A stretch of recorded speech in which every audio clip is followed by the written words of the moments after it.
Storm Publishing presents Little Ghosts, written by Gregg Dunnett and read by Katie Villa.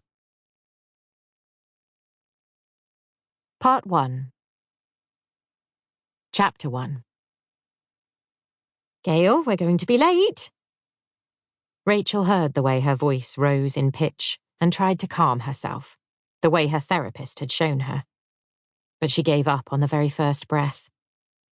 She turned away from her son to where her husband loitered in the doorway.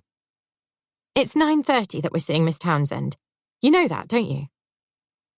Her husband froze, triangle of toast hanging from his mouth. He always took the time to cut his toast into triangles. It was one of the things that had endeared him to her, back when life was a happy thing. Not like now. I told you about my meeting. He wouldn't meet her eyes. Yes, and I told you we were seeing Miss Townsend today. Her voice was stuck now, its higher-pitched note of incredulity. It's Layla's anniversary day tomorrow. Her hands found her hips, but as she spoke she had a vague memory of him saying there was some event he hadn't been able to move, and asking if she could speak with the head teacher alone on this occasion. Rachel, I'm the chief financial officer. I can't not be there for a finance meeting. And we're seeing D.I. Clark later this week. He put the toast down now, so he could rub a heavy hand over his face. All the while, poor Gail sat on the hallway bench, still trying to get his shoes on. Rachel dropped her head into her hands. 10 years old, and the kid still struggled with tying his shoelaces. Where had they gone wrong? Where had they gone so wrong? She grabbed at Gail's shoe, too quickly. He glanced up at her as it slipped from his hands.